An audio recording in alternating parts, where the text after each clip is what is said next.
जिनको हम रिमूव करने की कोशिश करेंगे। तो वैसे हम बाइनरी ट्री डेटा स्ट्रक्चर को अगर देखते हैं, a tree whose elements have at most 2 children is called a binary tree. यानी कि ज्यादा से ज्यादा 2 चिल्ड्रन होने चाहिए बाइनरी ट्री में। 2 से ज्यादा हम लेंगे तो वो हमारी बाइनरी ट्री नहीं रहेगी, बल्कि सिंपल एक ट्री हो जाएगी। तो since each element in a binary tree can have only 2 children, we typically name them the left and right child. और बाइनरी ट्री में ये भी चीज देखी जाती है कि बाइनरी ट्री हमेशा से या तो 2 चिल्ड्रन होंगे, एट मोस्ट 2 चिल्ड्रन होंगे, और कम से कम एक भी हो सकता है, या फिर 0 चाइल्ड, जिस तरह आप ये लीफ नोड्स को आप देख रहे हैं, और ये एक चाइल्ड भी आप देख रहे हैं, ये भी बाइनरी ट्री ही इसको हम कहेंगे। Binary search tree data structure. Binary search tree is a node-based binary tree data structure which has the following properties. The left subtree of a node contains only nodes with key lesser than the node's key, and the right subtree of a node contains only nodes with keys greater than the node's key. यानी कि जो left side पे होंगे, अगर आपके parent में अगर कोई एलिमेंट पड़ा हुआ है, उससे जो जितना भी सब ट्री बनेंगे लेफ्ट साइड पे, वो सब छोटे होने चाहिए, और जितना भी राइट पे सब ट्री बनेगा वो बड़ा होना चाहिए, यानी कि वो ग्रेटर होना चाहिए। The left and right sub tree each must also be A binary search tree. दोनों क्या होने चाहिए? must be a binary search tree होने चाहिए। There must be no duplicate nodes. Duplicate nodes भी नहीं होनी चाहिए आपकी। और यहाँ पे हम एग्जाम्पल उस दिन देख रहे थे, थोड़ी सी एक्सप्लेनेशन में गलती हुई थी उस दिन। यहाँ पे आप देख सकते हैं हमारे पास है 8। यहाँ पे सबसे जो बड़ा एलिमेंट है वो कौन सा है? 7 है। इसका मतलब है जो 7 तक जितने भी एलिमेंट हैं, ये सब जो हम लेफ्ट में जो रख रहे हैं वो सारे क्या हैं? छोटे एलिमेंट्स हैं, यानी कि लेस देन 8 हैं। और यहाँ पे आप राइट में देख सकते हैं ये सारे ग्रेटर देन 8 हैं। और इसकी प्लेसमेंट किस तरह की जाती है? अगर हम 8 के बाद 3 को प्लेस करेंगे, 3 क्या है? 8 से छोटा है, उसको हमने लेफ्ट साइड पे प्लेस करना है। अब उसके बाद अगर 1 की बारी आती है तो हम 1 को प्लेस किस तरह करेंगे? 1 जो है वो 8 से छोटा है और 3 से भी छोटा है, तो वो हम लेफ्ट साइड पे ले आएंगे। और अगर हम 6 की बात करें तो 6 8 से छोटा है और 3 से बड़ा है, तो हम राइट साइड पे आ जाएंगे। और 4 की बात करें तो यही प्रोसीजर अप्लाई होता है कि 8 जो है वो 3 से 4 जो है वो 3 से बड़ा है तो राइट साइड पे आएगा, और राइट साइड पे 6 से छोटा है तो लेफ्ट साइड पे आ जाएगा। तो 7 जो है वो 6 से बड़ा है, तो इसलिए हमारा राइट साइड पे आया है। तो अब हम 10 की बारी आती है, तो 10 को अगर प्लेस करेंगे तो 8 के बाद राइट पे 10 प्लेस हो जाएगा। और फिर उसके बाद 14 आता है, 14 भी 10 से बड़ा है तो वो भी राइट साइड पे आएगा। तो फिर 13 की बारी आती है, तो 13 को हम किस तरह प्लेस करेंगे? 8 के बाद 8 से बड़ा है, ठीक है जी, 10 से भी बड़ा है और 14 से छोटा है, इसलिए वो लेफ्ट साइड पे आ गया। तो ये बाइनरी सर्च ट्री को बनाने का तरीका है। सर डुप्लीकेट आइटम पीछे गया है सर, उसका मतलब क्या है? डुप्लीकेट आइटम्स यानी कि 1 2 3 दोबारा रिपीट नहीं होने चाहिए। सर जी स्लाइड, जी लास्ट स्लाइड। जी, लास्ट स्लाइड पे आ जाते। सर इसमें जो 3 के नीचे उसका चाइल्ड 6 आ रहा है, जी जी। और फिर 6 का 7 आ रहा है, तो जो 7 है इससे तो जो 3 है वो छोटा नहीं है? वो ठीक है, लेकिन उस दिन यही थोड़ी सी मिस्टेक हुई थी, फिर मेरे जहन में ये बात थी कि मैंने दोबारा इसको रिपीट करना है। हम कुछ मिसअंडरस्टैंड कर गए थे चीज को, कि देखें यहाँ पे आपके पास जो बाइनरी ट्री लिखी हुई है ना, वो ये जी सर। समझे, मैं एरे को दोबारा लिख लेता हूँ। जिस तरह 8 है, 8 के बाद 3 है, 3 के बाद हमने अगर 1 को रखना है, 1 के बाद फिर 6 को, 6 के बाद 4 है, 4 के बाद 7 है, और फिर यानी कि इसका ऑर्डर चेंज होगा तो ट्री का ऑर्डर भी चेंज हो सकता है। अगर मैं भी इस ऑर्डर पे जिस पे मैं लिख रहा हूँ, ये हम देख रहे हैं वैसे, तो हमने सबसे पहले 8 को प्लेस किया, 8 के बाद 3 था, 3 को हमने लेफ्ट साइड पे, क्योंकि 8 से छोटा है 3, इसलिए हमने लेफ्ट साइड पे प्लेस किया है। और फिर 1 की बारी आती है, 1 को हमने 1 को यहां से तीन शुरू के करेंगे। बाद 10 आएगा ना जी सर? 3 के बाद 10 आएगा? नहीं नहीं, ये बाइनरी सर्च ट्री की हम बात कर रहे हैं, बाइनरी ट्री की बात नहीं कर रहे। बाइनरी ट्री नहीं, यहां जिधर से आपने यहां चलता है। 831 लिखा है ना जी जी अरे में, जी, वहां पे वो तो आप कह 10 रहे हैं लिखना 10 आएगा। जी। तो अगर 10 भी आता है ना, तो 10 किस साइड पे जाएगा? आप देख लें ना, 8 से बड़ा है तो 10 को हम राइट साइड पे लेके आएंगे, वैसे भी जी 10 को राइट साइड पे लेके आएंगे, तो इसलिए हमने 1 लिख दिया। तो आगे एग्जांपल भी हम इसकी एक डिटेल एग्जांपल लेंगे। तो 4 7 और फिर हम कह देते हैं 10 14 और 13। तो यहाँ पे आप देख सकते हैं कि सबसे पहले हमारी जो पेरेंट नोड है वो 8 है, और फिर हमने 3 को अगर प्लेस करना है, 8 से छोटा है 3, तो उसको हमने लेफ्ट साइड पे प्लेस कर लिया। जो यानी कि यहाँ पे एक रूल आपने एक्सक्यूज मी सर, बना देना। जी जी, यहाँ पे हमें कैसे पता लगेगा कि हमारी पेरेंट नोड जो है वो कौन सी होगी? जरूरी है कि 8 ही होगी या फर्स्ट नंबर जो है वही पेरेंट नोड होगी? जो फर्स्ट होगी वो पेरेंट नोड होगी। फर्स्ट पे में भी पॉसिबिलिटी ये है कि वहाँ पे 1 हो, तो 1 ही हमारी पेरेंट नोड होगी क्या? तो 1 ही तो पेरेंट इस नोड तरह से होगी, हमारा सारा जो ट्री है, वो सारा जो राइट ट्री है साइड वो पे आ जाएगा। सारा राइट साइड पे चला जाएगा। जी बिल्कुल राइट साइड पे चला जाएगा, हो सकता है बाइनरी सर्च ट्री में, और यही प्रॉब्लम्स हैं जो हम डिस्कस करेंगे। तो इसके लिए फिर थैंक यू सर। जी जी, और इन्हीं प्रॉब्लम्स को सॉल्व करने के लिए फिर एक और ट्री का कंसेप्ट दिया गया है कि अगर बाइनरी ट्री आपकी बैलेंस नहीं है, क्योंकि ये बैलेंस पर नहीं सर बनती। सर जी जी, बाइनरी सर्च में एरे का सॉर्टेड होना मस्ट है या विदाउट नहीं सॉर्टिंग भी काम हो नहीं सकता नहीं नहीं, विदाउट सॉर्टिंग, वो हमारा बाइनरी ट्री की बात जब हम करते हैं उसमें sorting, binary search tree, sorry binary tree में जब हम सर्चिंग करते हैं उसके लिए होना लाजमी है। तो बाइनरी सर्च ट्री एक अलग चीज है, ये आप समझ लें, एक अलग डेटा स्ट्रक्चर है। तो यहाँ पे प्रॉब्लम्स हमारे यहाँ से ही हम देख सकते हैं कि जिस तरह आपने बताया कि अगर यहाँ पे 1 होता तो फिर हम क्या करते, तो 1 होता तो फिर जाहिरी बात है नोड्स हमारी क्या होती, लेफ्ट साइड पे, राइट साइड पे आ रही होती सारी। तो फिर क्या होता, ट्री का अनबैलेंस हो जाना यहाँ पे हो जाता, कि ट्री अनबैलेंस हो जाती, कि लेफ्ट साइड पे कुछ है ही नहीं है और राइट साइड पे सारे एलिमेंट्स आ रहे हैं। और इससे क्या होता है कि आपका जो सर्चिंग टाइम होता है, जो आपकी टाइम कम्प्लेक्सिटी होती है, वो बढ़ जाती है। जो जितनी आपकी ट्री जो है वो बैलेंस होगी, उतना सर्चिंग टाइम जो है वो कम होगा। फॉर एग्जाम्पल, अगर यहाँ पे ये बैलेंस अगर हमारी ट्री है, तो इसका जो सर्चिंग टाइम होगा वो log n होगा।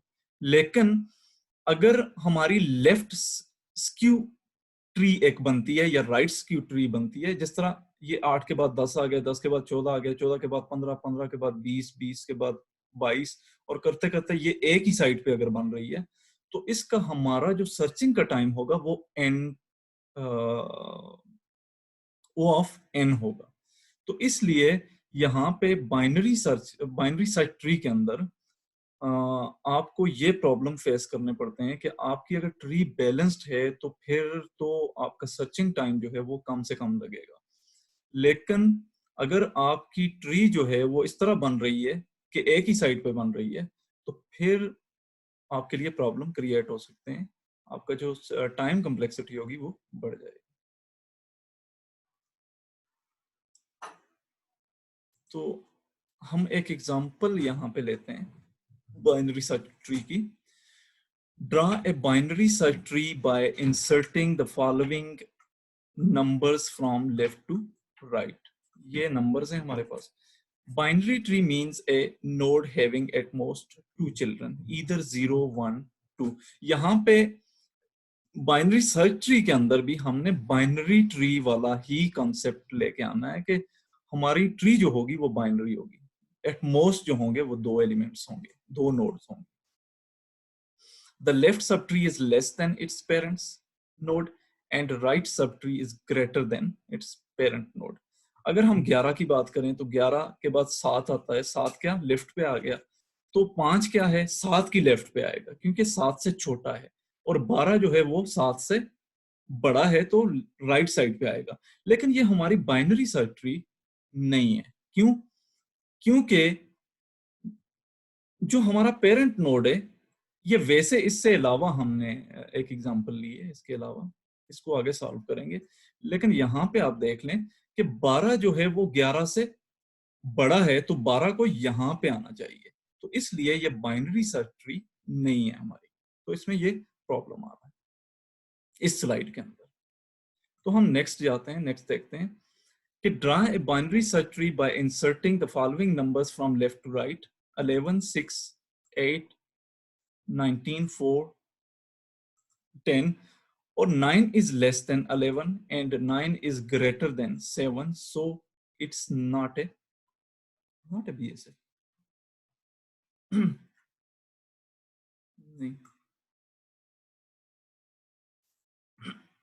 इसको वैसे हम देखते हैं कि 11 से 7 जो है वो क्या है, छोटा है, ठीक है जी. 5 जो है और छोटा है, लेफ्ट साइड पे आ गया. तो 7 जो है वो 7 से 9 जो है वो बड़ा है तो राइट साइड पे आ गया. 9 से 8 जो है वो छोटा है और 9 से 10 जो है वो बड़ा है. और इन सब एलिमेंट्स को अगर देखा जाए तो सबसे बड़ा जो है वो 10 है जो कि 11 से छोटा है. इसका मतलब है जितने भी एलिमेंट्स यहाँ पे प्लेस किए गए हैं वो क्या हैं, सारे एलिमेंट्स क्या हैं, वो बाइनरी सर्च ट्री बना रहे हैं. क्योंकि 11 से 10 तक जितने एलिमेंट्स भी हैं, एक तो ऑर्डर में है क्योंकि 11 से 7 छोटा है तो वो लेफ्ट साइड पे आ रहा है. 5 जो है वो 7 से छोटा है तो वो लेफ्ट साइड पे आ रहा है. 7 से 9 बड़ा है तो वो राइट साइड पे आ रहा है. 9 से 8 छोटा है तो वो लेफ्ट साइड पे आ रहा है. और 9 से 10 जो है वो बड़ा है तो वो राइट साइड पे आ रहा है. तो इसका मतलब है सारी प्रॉपर्टीज पूरी हो रही हैं. और ये प्रॉपर्टी भी कि जो मेन नोड है आपकी, पेरेंट नोड है, उसके जो लेफ्ट में जितने एलिमेंट्स भी आ रहे हैं वो सारे क्या हैं, छोटे हैं. सर जी सर ये जो लास्ट स्लाइड है, अच्छा ये जो हमारे पास वैल्यू गिवन है लेफ्ट साइड पे, तो हमने इन वैल्यूज को देखते हुए ये मतलब बाइनरी सर्च ट्री बनाया है. जी, इन वैल्यूज को देख के आपने 1 बाय 1 इन वैल्यूज को प्लेस करना है. लेकिन सर लास्ट एग्जांपल में हम मतलब लीनियर चल रहे थे, मतलब पहले एक नंबर काउंट करते थे, फिर उसको पहले ड्रा करते थे, प्लेस करते थे बाइनरी सर्च में. नहीं नहीं, ये इसको आप यहाँ से ज़हन से निकाल लें. ठीक है, ठीक है, इसको हम अभी सॉल्व नहीं कर रहे. ये वैसे हमने एक डमी सी एग्जांपल ली है कि इस तरीके से हो सकता है. इसको यहाँ से निकाल लें.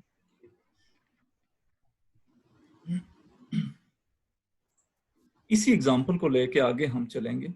अब हम जा रहे हैं इस एग्जांपल को लेके 1 bye 1. Draw a binary search tree by inserting the following numbers from left to right. 11, 6 और 8 को अगर प्लेस करना है, 11 हमारी मेन नोड होगी, जो पहला एलिमेंट होगा वो हमारा पेरेंट नोड होगा. तो 6 को हम कहाँ पे प्लेस करेंगे, इसकी लेफ्ट साइड पे. 11 की लेफ्ट साइड पे क्या आएगा, 6 आएगा. और फिर 8 को अगर हम प्लेस करना चाह रहे हैं तो 8 क्या होगा, यहां से शुरू करेंगे. 11 से छोटा है तो लेफ्ट साइड पे आएगा, तो 6 से बड़ा है तो 6 की राइट साइड पे आएगा. इसके बाद हमारे पास आ रहा है 19 आ रहा है. तो 19 को प्लेस करना है, तो 19 को कहां पे प्लेस करेंगे, यहां से आएंगे. 11 से 19 जो है वो ग्रेटर है तो हम राइट साइड पे प्लेस कर लेंगे इसको. और उसके बाद 4 की बारी आती है, तो 4 11 से छोटा है, इस साइड पे आएगा, लेफ्ट साइड पे आएगा. और 4 जो है वो 6 से भी छोटा है तो इसका मतलब है इसकी लेफ्ट साइड पे हम प्लेस कर लेंगे. अब बारी आती है 10 की.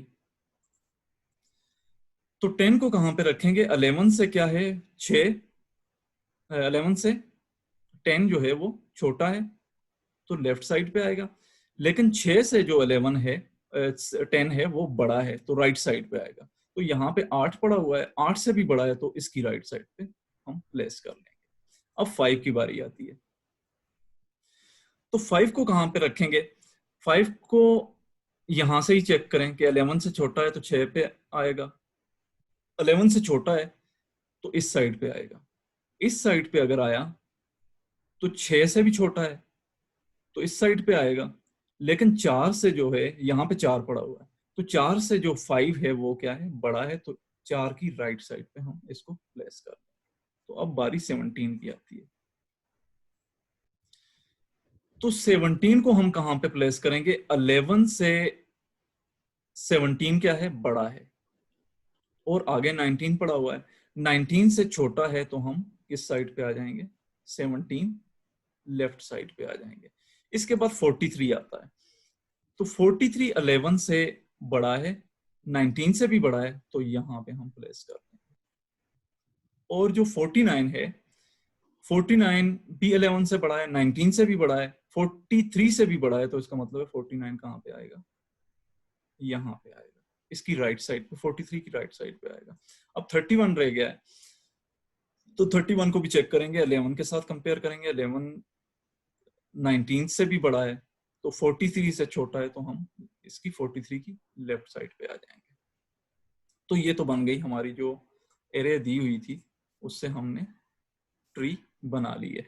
अब अगर इसके अलावा 60 को प्लेस करना चाहें तो 60 को कहां पे इंसर्ट करेंगे? वो तो सिंपल सी बात है कि 11 से चेक करेंगे, 60 इस साइड पे आता है, ये इस साइड पे नहीं, राइट साइड पे आता है, क्योंकि 60 जो है वो 11 से बड़ा है, 19 से भी बड़ा है, इसकी भी राइट साइड पे आएगा, 43 से भी बड़ा है, इसकी भी राइट साइड पे आएगा, और 49 से भी बड़ा है, इसकी भी सर राइट साइड पे।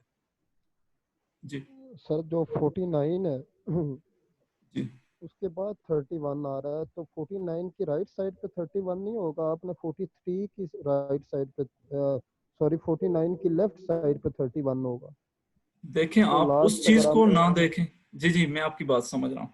आप उस चीज को ना देखें कि हमारा जो लास्ट एलिमेंट है वो क्या प्लेस हुआ है। आपने देखना है पूरी ट्री को। 11 से क्या है? 31 बड़ा है, तो जो चीज बड़ी होगी वो राइट साइड पे आएगी। तो यहाँ पे तो सर 19। क्वेश्चन ये है कि जहाँ आपने 43 प्लेस किया है, उसके जी बाद नंबर आ रहा है 49 का, वो आप राइट साइड पे ले गए। उसके बाद नंबर है 31 का, वो 49 से राइट, सॉरी लेफ्ट साइड पे आएगा ना, आपने 43 से लेफ्ट फिल किया हुआ है। 49 की लेफ्ट साइड पे कैसे आ सकता है? तो छोटा नहीं है 31 उससे। लेकिन 43 से तो बड़ा है ना, 43 से तो छोटा है ना 31। तो जो चीज छोटी है, मैं वही आपको प्रोसीजर बता रहा हूं। यहां से आप देखें कि 31 को यहां से चेक करेंगे क्या है। जो चीज बड़ी होती है ना, अगर 31 छोटा होता तो मैं यहां पे लेके आता, लेकिन वो बड़ा है इसलिए मैं राइट साइड पे लेके जा रहा हूं। तो आगे पहले से 19 पड़ा हुआ है, तो 19 से क्या है? बड़ा है। जो चीज बड़ी होती है वो राइट साइड पे जाती है। हम इसलिए क्या कर रहे हैं? राइट साइड पे लेके आ रहे हैं। लेकिन ये 31 जो है, हम कहते हैं कि ये 43 से बड़ा है। अगर तो बड़ा होता तो फिर हम इस साइड पे लेके आते, लेकिन ये छोटा है इसलिए हमने यहां पे लेफ्ट पे लेके आए, 43 की लेफ्ट साइड पे लेके आए। फॉर एग्जाम्पल, यहां पे अगर मैं प्लेस करना चाहता हूं 44 को, 44 को प्लेस करना चाहता हूं, तो उसकी जगह क्या बनती है? आप मुझे बता सकते हैं 44 की जगह क्या बनती है? फिर आपके क्वेश्चन का आंसर मिल जाएगा। सर वो जो 43 के वो तो जाएगा आपका राइट साइड पे, 44 राइट और साइड पे 40 जाएगा, और 49 से 40 छोटा है तो फिर अब लेफ्ट साइड पे 49 के आएगा। अब लेफ्ट साइड पे आएगा। ठीक है, तो ठीक ये ठीक है। प्रोसीजर आपने सिर्फ सिंपल सा प्रोसीजर है, ना कोई मुश्किल नहीं है। आपने लेफ्ट राइट। सर जी ये हमने 4 के साथ 5 प्लेस किया राइट साइड पे। सर अगर इसी 5 को हम 8 की लेफ्ट साइड पे प्लेस करें, क्या ये हमारा रॉन्ग होगा? इस 5 को? Yes sir. जी रॉन्ग होगा। क्यों? क्योंकि आप प्रॉपर्टी चेक कर रहे हैं कि 11 से 5 क्या है? छोटा है। Yes sir. और 6 से भी क्या है 5 छोटा है, इसलिए हम लेफ्ट साइड पे आए। अगर ये बड़ा होता तो फिर इस साइड पे आता। ठीक है। फॉर एग्जाम्पल यहाँ पे 7 को प्लेस करना चाह रहे हैं, जो आपके क्वेश्चन का आंसर है वो मिल जाएगा आपको। 7 को प्लेस करना चाह रहे हैं तो वो कहाँ पे करेंगे, आप मुझे बताएं। सर 8 की लेफ्ट साइड पे। 8 की लेफ्ट साइड पे होगा, क्यों? 8 से छोटा नहीं है, हमने टोटल ट्री को कंपेयर करना है कि 7 जो है वो 11 से छोटा है तो इसकी लेफ्ट साइड पे आएगा, और यहाँ पे जो मेन नोड है, पेरेंट नोड है, वो 6 पड़ी हुई है, तो 6 से बड़ा है तो फिर वो राइट साइड पे आएगा। तो 8 से जो है वो 7 जो है वो छोटा है तो यहाँ पे प्लेस लेफ्ट। ठीक है। मतलब सर हर आइटरेशन पे हम अपना पेरेंट नोड को देखेंगे कि मतलब पेरेंट नोड को देखना है, बिल्कुल हर आइटरेशन पे आपने पेरेंट नोड को। यही बाइनरी सर्च ट्री जो है डिफरेंट है बाइनरी ट्री से। तो ये इसका वही बन रहा है कि आपका अगर छोटा है तो कोई एलिमेंट छोटा है तो वो लेफ्ट साइड पे आएगा, बड़ा है तो राइट साइड पे आएगा। यही इसका एल्गोरिथम बन रहा है। अब O of h time on a tree of height h, अगर हाइट ट्री की h है, जिस तरह यहाँ पे 1 2 3 4 है हाइट, तो इसका जो टाइम कम्प्लेक्सिटी होगी वो O of h होगी। The binary search tree is a balanced binary search tree। अगर आपकी बाइनरी सर्च ट्री जो है वो बैलेंस्ड बाइनरी सर्च ट्री है तो फिर height of the binary search tree becomes log of n। आपने बाइनरी ट्री के अंदर भी देखा था कि जब हम हमारी जो ट्री जो है वो बैलेंस्ड है, सारी जो लीफ नोड्स हैं वो कंप्लीट हैं, तो फिर हमारी जो टाइम कम्प्लेक्सिटी बनेगी वो क्या बनेगी, log n बनेगी। क्यों? क्योंकि हमें सर्चिंग के लिए जो टाइम चाहिए हाफ ऑफ द जो ट्री है वो चाहिए, यानी कि डिवाइडेड बाय 2 हो रहा है यहाँ पे।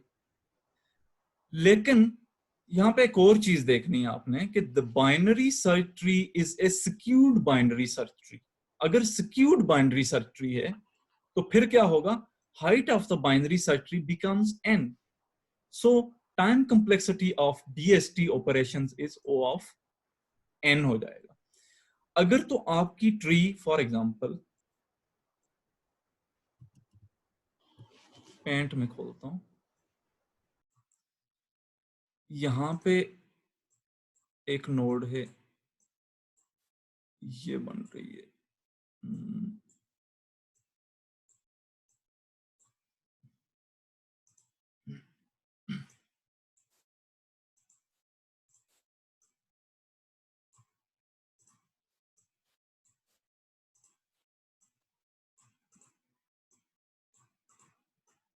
ये आप देख लें, ये हमारी जो बाइनरी सर्च ट्री है वो क्या है, एक बैलेंस्ड बाइनरी सर्च ट्री है। तो इसकी जो कम्प्लेक्सिटी होगी वो क्या होगी, O of log n होगी, क्योंकि ये बैलेंस्ड है। अगर स्क्यूड है तो स्क्यूड के लिए क्या होता है, स्क्यूड मीन कि फॉर एग्जांपल हमारे पास एलिमेंट्स पड़े हुए हैं, ये देख लें 1 है 2 है 3 है, इसी तरह 4 है 5 है 6 है 7 है, तो इसकी ट्री क्या बनेगी, इसकी ट्री ये बनेगी कि पहले हम 1 को प्लेस करेंगे 1 नोड को, अब क्या आ गया है 2 आ गया है, तो 2 इससे छोटा तो नहीं है ना, 2 जो है वो इससे बड़ा है तो इसकी राइट साइड पे आएगा। 3 जो है वो 2 से भी बड़ा है, इसकी राइट साइड पे आएगा। 4 जो है इससे भी बड़ा है, इसकी राइट साइड पे आएगा। 5 जो है इससे भी बड़ा है तो इसकी राइट साइड पे आएगा। 5 इससे भी बड़ा है और 6 जो है वो आपका इससे भी बड़ा है। तो ये जो आपकी जो ट्री बन रही है ना, इसको हम राइट स्क्यूड ट्री कहते हैं, क्योंकि जो सारे एलिमेंट्स हैं आपके वो क्या आ रहे हैं, एक राइट साइड पे ही आ रहे हैं। अगर बाइनरी सर्च ट्री का जो रूल है उसके मुताबिक अगर प्लेस करें तो वो सारे एलिमेंट्स क्या आ रहे हैं, आपके राइट साइड पे ही आ रहे हैं।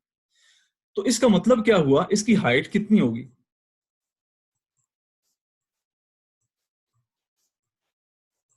7 होगी। तो जितने एलिमेंट्स होंगे इसका मतलब है इतनी ही इसकी, जितने हाइट होगी इतनी ही सर्चिंग में टाइम लगेगा इसका।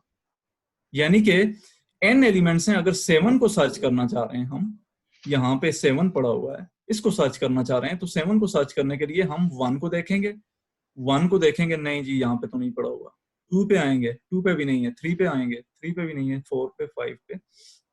लेकिन जो आपकी जो टाइम बनेगा वो n टाइम्स हमने सर्चिंग पे लगा दिया।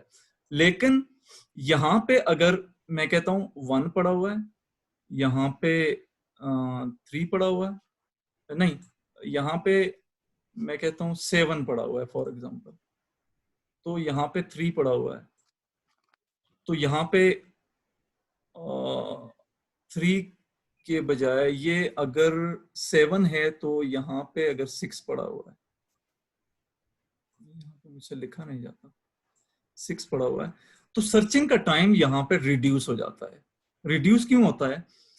क्योंकि हमने अगर 6 को सर्च करना है तो हमने इन चीजों को तो बिल्कुल बुला देना है, इनको तो देखना ही नहीं है, क्योंकि यहाँ पे क्या पड़ा हुआ है, 7 पड़ा हुआ है, तो मस्ट जो है वो 6 इस जगह पे होगा। क्यों?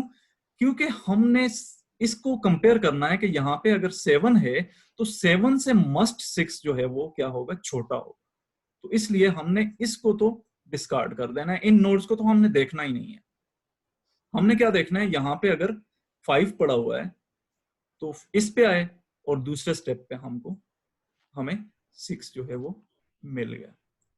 तो इसलिए बाइनरी सर्च ट्री के अंदर ये प्रॉब्लम्स हैं कि अगर तो वो बैलेंस बाइनरी सर्च ट्री बन रही है तो इसका मतलब क्या हुआ कि हमें जो एलिमेंट्स हैं वो क्या होंगे, हमें जो सर्चिंग टाइम है वो log n हो जाएगी, क्योंकि हर दफा 2 पे डिवाइड हो रहा है कि 6 यहाँ पे नहीं मिला तो उसने एक स्टेप नीचे आ गया, अगर यहाँ पे नहीं मिला एक स्टेप, वो नीचे आके उसने लाजमी फाइंड आउट कर लेना है।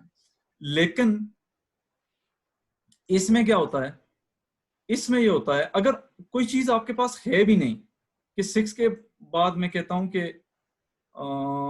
किसी चीज को आपने सर्च करना है, 4 को सर्च करना है फॉर एग्जांपल, 4 यहाँ पे नहीं पड़ा हुआ, तो आप यहां से अंदाजा लगा लेंगे कि 6 के बाद ये 5 पड़ा हुआ है, 5 के बाद अगर ये 3 पड़ा हुआ है तो इसका मतलब है 4 यहाँ पे है ही नहीं है, तो आंसर आपका डायरेक्ट जो है 2 स्टेप बाद आंसर आ जाएगा कि 4 इस ट्री में अंदर है ही नहीं, उसको इस पे जाने की जरूरत नहीं है, क्योंकि 4 जो है वो 7 से छोटा है। तो अगर यहाँ पे मिस भी हो जाता है कोई एलिमेंट आपका, यहाँ पे पड़ा नहीं भी है, तो दिस मीन कि आप अपनी जो सर्चिंग है वो जल्द अज जल्द कंप्लीट कर सकते हैं। और स्क्यूड में ये मसला, स्क्यूड में इसलिए वो टाइम ज्यादा ले रहा है क्योंकि वो अगर ये राइट स्क्यूड है तो अगर 7 को तलाश करना है इसने तो n टाइम्स जो है उसने, और उसकी जो वर्स्ट कम्प्लेक्सिटी जो बन रही है, टाइम कम्प्लेक्सिटी, वो क्या बन रही है, 7 टाइम्स उसको सर्च करना